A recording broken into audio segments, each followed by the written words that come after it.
SEOs have the skills to prepare for the AI future, and we have access to data that allows any marketer to fuel growth and performance in their channels. So build those bridges, get excited about the future, and make sure that we are harnessing the data that we do have access to build those bridges.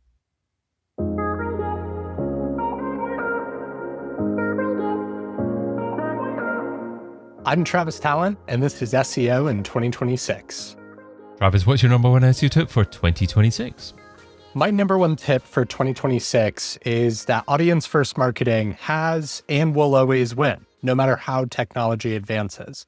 It's not a new concept, but I would say it's more critical than ever with AI entering the space. We are seeing huge shifts with AI and agentic search, but really the only way to thrive in my mind is to really understand your audience and how people you are trying to reach search and find brands. So do most brands do a terrible job of knowing who their audience is? I would say so. Some brands do it better than others. But when you look at traditional persona mapping, you end up with wildly obscure personas. I don't know if anyone has seen the meme where they're comparing Ozzy Osbourne and Prince Charles. I haven't seen that one, but to a persona map, they look identical. You know, they're old, they're English, they're rich, but obviously they're into wildly different things and have very different interests. Well, one of them's not around anymore, but I get your point. Yes, sadly, R.I.P. Ozzy. But to that point, it's really important to use the real world data that we have access to in the search world to map this back to what is your audience actually searching for? What do they care about? And how do their attributes ultimately show up within their search?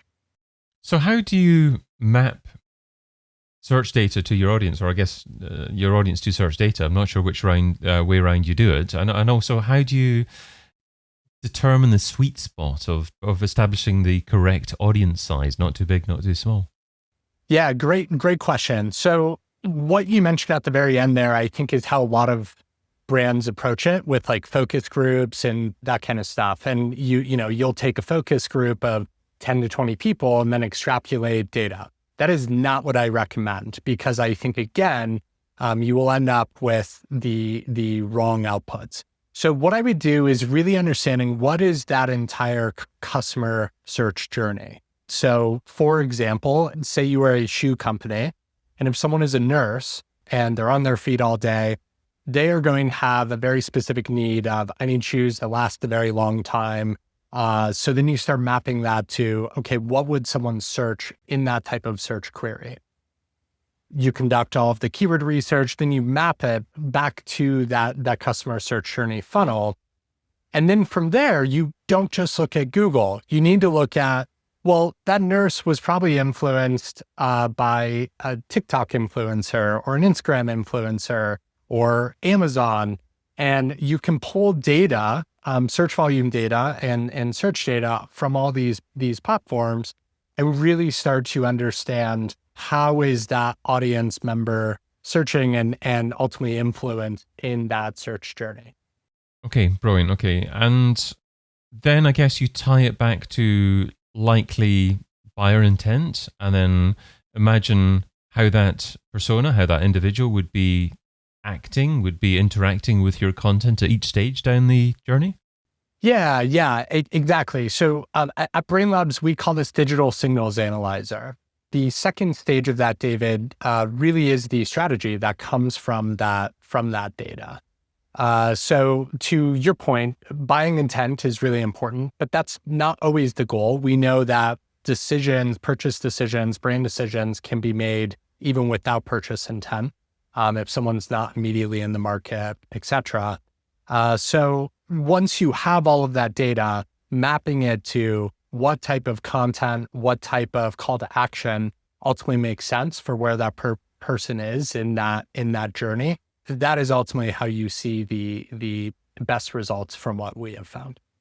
And do you tend to advocate multiple personas for each brand for the same buyer journey? Every brand is going to have multiple audiences, hopefully. And in my opinion, that's what usually drives brand success is having multiple audiences. So yes, I would break down that search journey and that keyword research by those audiences. So then you can layer that on top of your strategy and build strategies specific to each of those audiences. Got you. Okay. So essentially, maybe the latter part of your buyer journey will be similar or the same, but because you're targeting multiple audiences, perhaps the initial couple of stages will be different for different audiences, and landing page is different, and next step after that perhaps slightly different, than leading them on to the same path after that. Exactly.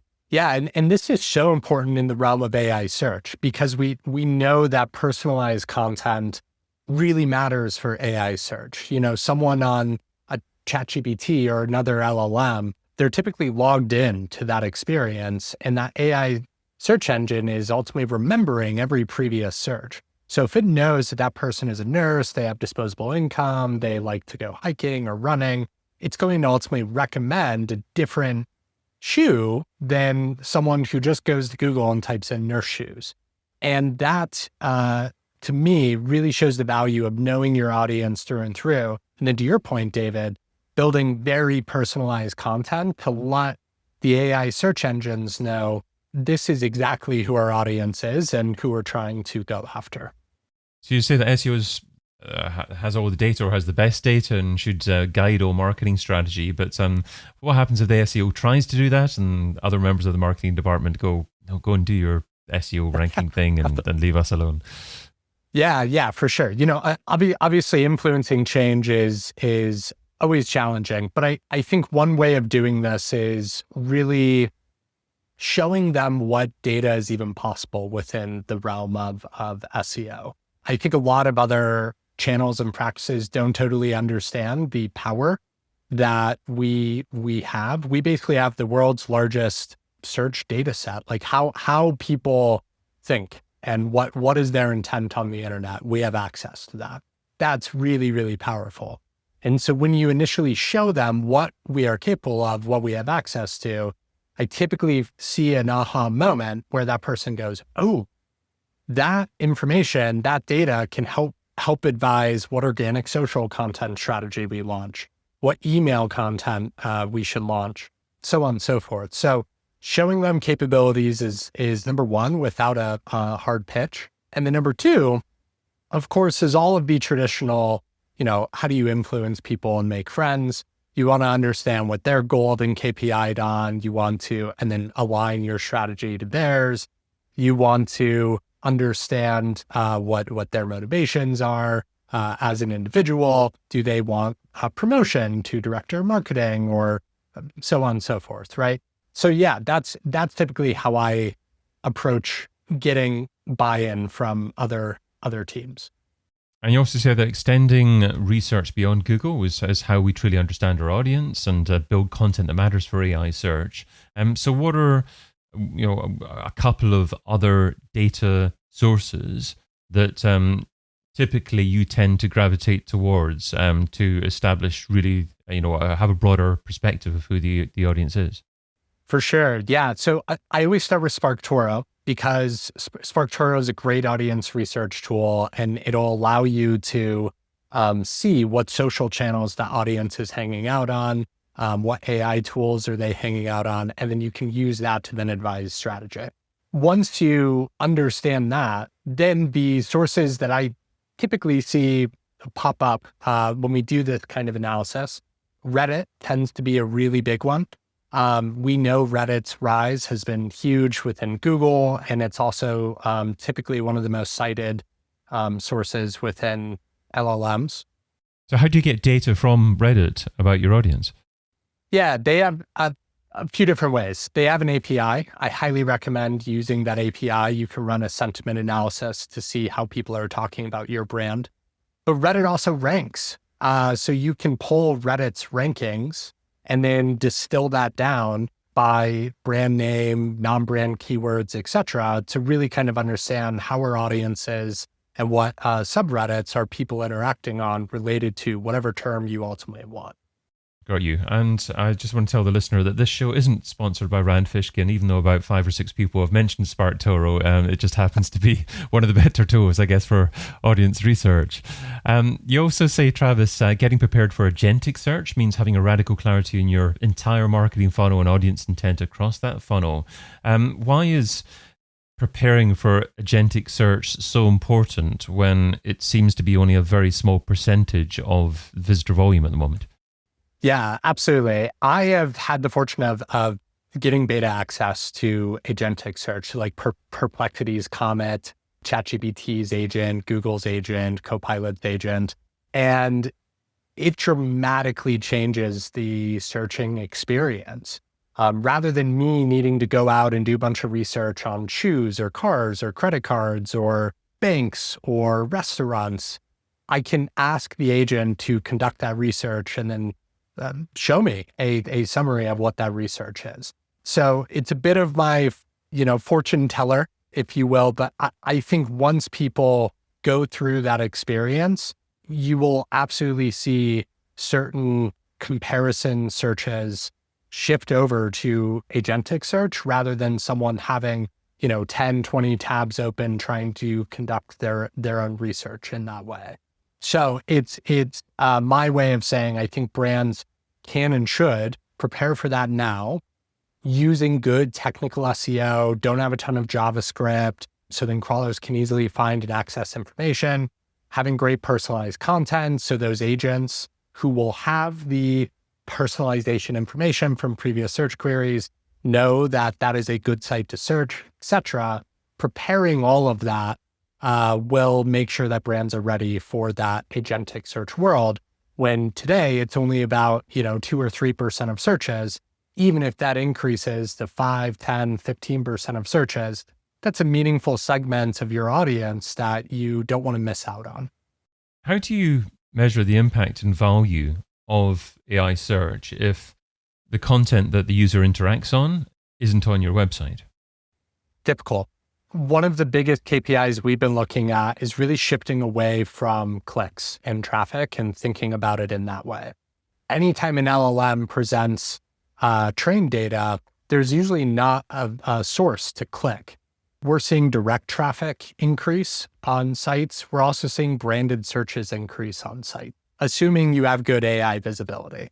So being able to layer data and really understand that search journey for those audiences allows you to tell that more complete story of how much AI search is ultimately impacting that search journey.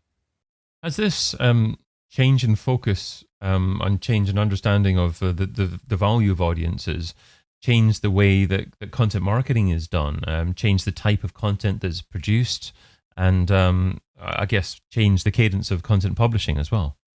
Yeah, I would say so for sure. I think in the past it was very much a backlink is a backlink, right? And we were just kind of happy to get any of them as SEOs. And now it's shifting more toward how do we become more targeted with what is the audience going to be most impressed by, influenced by. This is why Reddit is so important. Your audience is already spending time there. Let's really build the bridge between organic social and paid social strategy to make sure we're showing up where that audience is. That's just one example, but then you start getting into digital PR and we're no longer chasing links, we're chasing brand mentions, which I think, arguably has been the better strategy for years at this point. But today we know AI search doesn't really care about backlinks. It's more about brand mentions. Travis, what's the key takeaway from the tip you shared today? Yeah, I would say the key takeaway is SEOs have the skills to prepare for the AI future. And we have access to data that allows any marketer to fuel growth and performance in their channels. So build those bridges, get excited about the future, and make sure that we are harnessing the data that we do have access to build those bridges. Travis Tallent is Managing Director, SEO and CRO at BrainLabs. Find out more over at brainlabsdigital.com. Travis, thanks so much for being part of SEO in 2026. Thanks, David. I've been your host, David Bain. Get your copy of SEO in 2026, the book, over at SEOin2026.com.